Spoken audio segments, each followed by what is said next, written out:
Pada awal Maret 2022, sebuah kabar memilukan kembali terdengar dari tanah Papua. Sebanyak 8 karyawan PT Palapa Timur Telematika diserang kelompok bersenjata di distrik Beoga, Kabupaten Puncak hingga tewas. Para karyawan yang tewas tengah menjalankan misi peningkatan layanan akses telekomunikasi di Papua. Insiden ini merupakan satu dari sekian serangan kelompok bersenjata. Mereka tidak hanya menyasar aparat keamanan, namun juga warga sipil, baik orang asli Papua maupun pendatang yang tengah bekerja di Papua. Bersama anggota Komisi 1 DPR RI Dapil Papua, Yan Permenas Mandenas dan Bakti Kominfo, tim CNN Indonesia tiba di Papua untuk melihat langsung pembangunan serta kondisi masyarakat, terutama di desa-desa yang sulit diakses dan rawan konflik. Desa yang kami kunjungi adalah Desa Banti 1, Desa Banti 2, dan Opitawak di distrik Tembagapura, Kabupaten Mimika. Desa-desa ini merupakan desa yang dekat dengan lokasi penambangan PT Freeport Indonesia.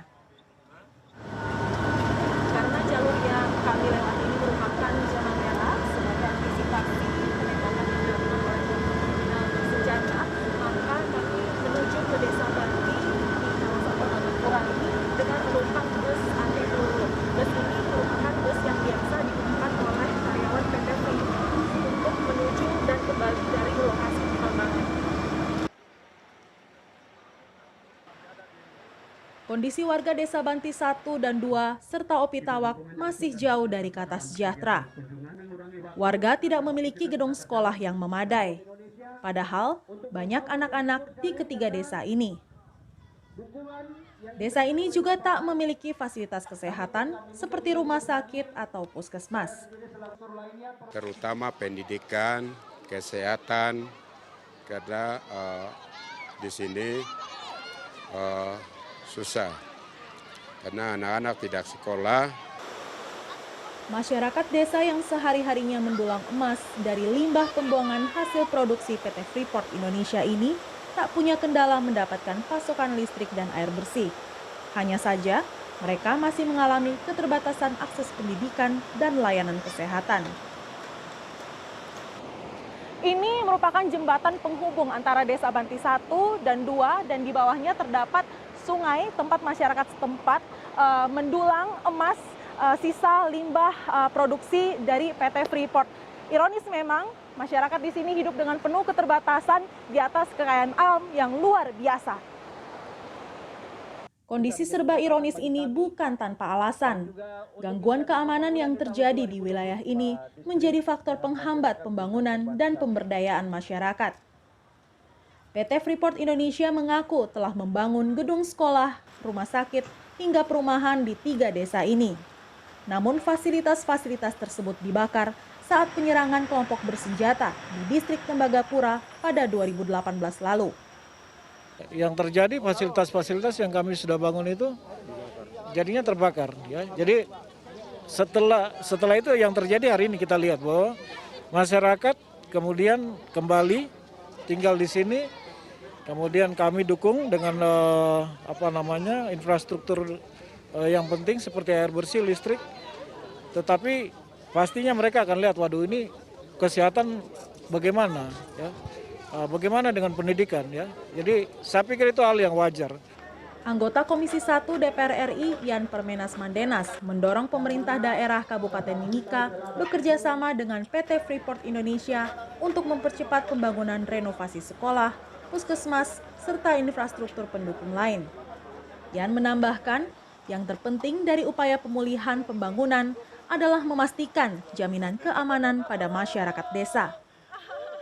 Tapi harapan kita untuk semua pembangunan ini bisa jalan, ya, aparat keamanan yang ada di sini, ya, harus organik langsung dipertebal di Kampung Banti 2 dengan bangun polsek dan koramil permanen.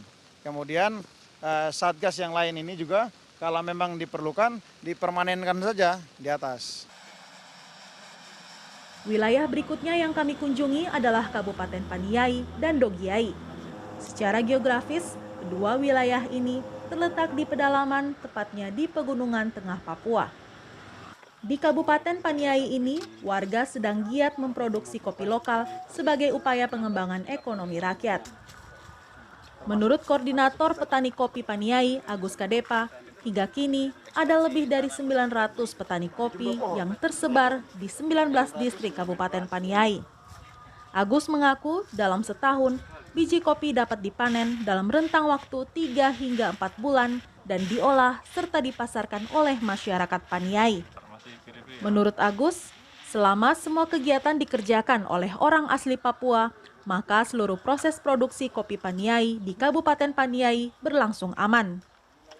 Kalau untuk orang asli Papua sendiri, soal keamanan sangat aman dan hari ini sedang beraktivitas melakukan gencarnya itu. Kan terbukti sekarang sudah 694.686 pohon kopi yang sudah tertanam. Pemerataan layanan listrik dan telekomunikasi juga menjadi salah satu upaya pembangunan di bumi Cendrawasih. Bertempat di Kampung Bibida, Distrik Bibida, Kabupaten Paniai, kami mengunjungi salah satu lokasi stasiun pemancar atau BTS 4G. Selama periode 2021 hingga 2022, pemerintah melalui Bakti Kominfo memasang target membangun lebih dari 5.000 stasiun telekomunikasi 4G di Papua. Namun, selain sulitnya akses menuju ke pedalaman, faktor gangguan keamanan lagi-lagi menjadi kendala utama dalam upaya peningkatan layanan telekomunikasi di Papua. Pemerintah harus mampu mendengar masukan dari seluruh pihak agar proses pengambilan kebijakan di Papua tidak Jakarta sentris. Dan yang terpenting, selain berfokus pada pembangunan, negara harus mampu menjamin keamanan seluruh pihak yang tengah berjuang mewujudkan peningkatan kesejahteraan masyarakat di tanah Papua.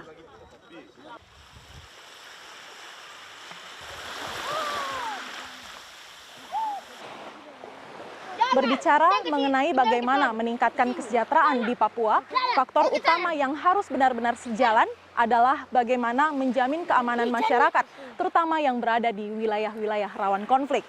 Sebuah PR yang besar bagi bangsa ini, bagaimana menemukan formula yang tepat untuk dapat membangun kesejahteraan dan menjamin keamanan demi terciptanya perdamaian di tanah Papua. Tika Beremau, Dwi Ari, Papua. Ayo, kakak ikut main ya. Iya. Ayo, goyang lagi, ayo.